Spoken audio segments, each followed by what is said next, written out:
slide pertama ini membahas mengenai pengambilan keputusan dalam berbisnis.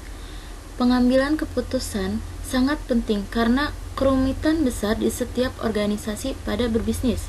Pengambilan keputusan mempunyai arti untuk maju dan mundurnya suatu organisasi dalam berbisnis. Pengambilan keputusan yang tepat akan menghasilkan suatu perubahan terhadap organisasi ke arah yang lebih baik. Namun, sebaliknya, pengambilan keputusan yang salah akan berdampak buruk pada roda organisasi dan administrasinya. Mengingat hal ini, berikutnya adalah elemen kerangka data administrasi untuk setiap jenis pada berbisnis. Di slide selanjutnya ini membahas beberapa poin pengambilan keputusan dalam berbisnis. Salah satunya yang pertama adalah bantuan pengambilan keputusan. Sistem kerja ini membantu siklus pengambilan keputusan dalam organisasi apapun. Pilihan dibuat bergantung pada informasi penting dan informasi penting harus diambil dari sistem data administrasinya. Lalu yang poin kedua di sini membahas mengenai membantu koordinasi antara departemen.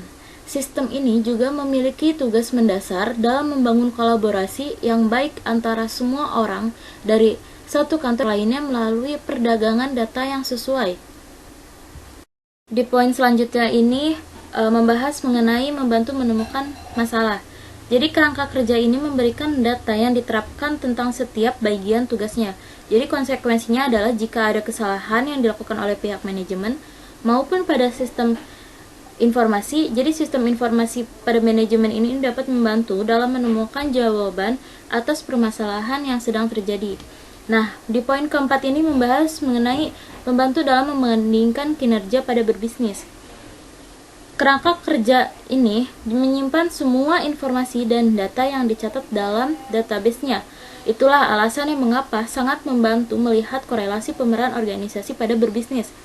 Jadi, dengan bantuan kerangka kerja terkoordinasi, organisasi bisnis ini dapat menyelidiki pemeran organisasi apapun yang mereka lakukan setahun yang lalu ataupun tahun-tahun sebelumnya, dan pelaksanaan bisnis apapun tahun ini. Yang selanjutnya ada beberapa poin-poin dalam langkah proses pengambilan keputusan. Langkah pertama adalah pemahaman dan perumusan pada masalah. Jadi para manajer sering mengalami kenyataan bahwa masalah yang sebenarnya sulit dikemukakan atau bahkan sering hanya mengidentifikasikan masalah tersebut. Jadi bukan penyebab pada dasarnya. Para manajer dapat mengidentifikasikan masalah dengan beberapa cara. Nah, yang pertama ini adalah manajer secara sistematis menguji hubungan pada sebab dan akibat dari masalah tersebut. Lalu, cara yang kedua adalah manajer mencari penyimpangan atau perubahan dari yang normal. Langkah yang kedua ini ada pengumpulan dan analisis data yang relevan. Jadi, setelah manajer ini menemukan dan merumuskan apa itu masalahnya, langkah yang selanjutnya adalah manajer harus juga menemukan data-data apa saja yang dibutuhkan untuk membuat keputusan yang tepat, dan kemudian manajer harus juga mengelola data tersebut hingga menjadi informasi yang relevan. Poin selanjutnya ini ada pengembangan alternatif-alternatif.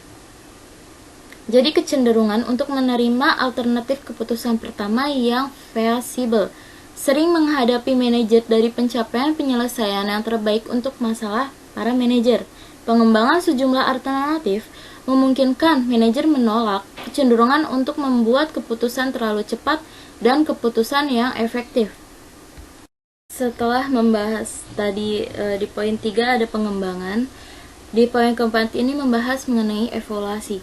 Jadi setelah manajer ini mengembangkan beberapa alternatif manajer juga harus mengevaluasi kumpulan data yang alternatif untuk menilai efektif pada setiap alternatifnya.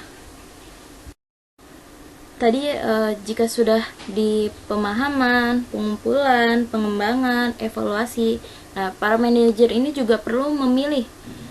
Jadi pembuatan keputusan merupakan hasil evaluasi berbagai alternatif. Alternatif ini akan terpilih didasari pada jumlah informasi dan faktor yang mempengaruhi apa kebijakan pada manajer tersebut. Gitu. Di poin selanjutnya ini membahas mengenai implementasi keputusan.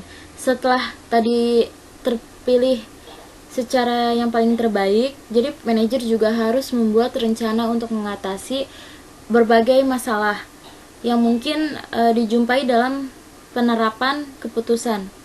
Jadi manajer juga perlu memperhatikan berbagai resiko dan ketidakpastian sebagai konsekuensi dibuatnya suatu keputusan tersebut.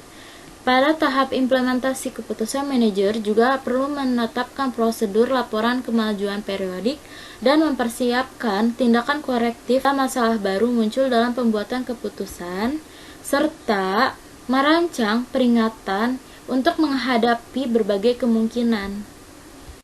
Nah, di poin selanjutnya ini membahas mengenai evaluasi hasil-hasil keputusan. Implementasi keputusan harus selalu dimonitor. Manajer harus mengevaluasi apakah implementasi yang dilakukan dengan lancar dan keputusan yang memberikan hasil yang diinginkan. Di selanjutnya ini membahas mengenai Decision Support System atau biasa kita sebut dengan DSS. Nah, apa itu DSS? Jadi DSS adalah sebuah sistem informasi yang memiliki basis komputer.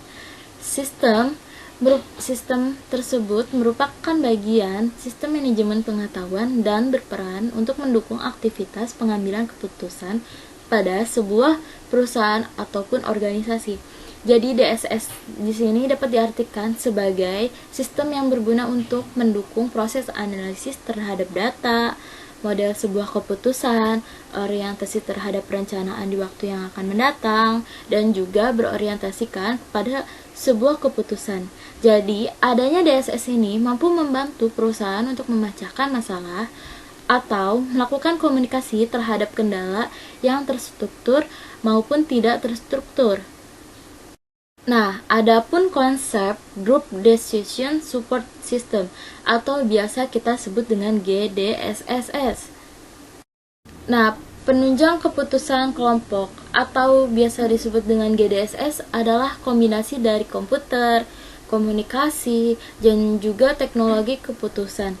Dan yang digunakan untuk menemukan, merumuskan, dan memecahkan masalah dalam pertemuan pada kelompok. Jadi, adapun tujuan GDSS adalah untuk pertukaran ide, opini, preferensi dalam sebuah kelompok. Nah, yang selanjutnya ini membahas mengenai Executive Support System atau biasa disebut dengan ESS.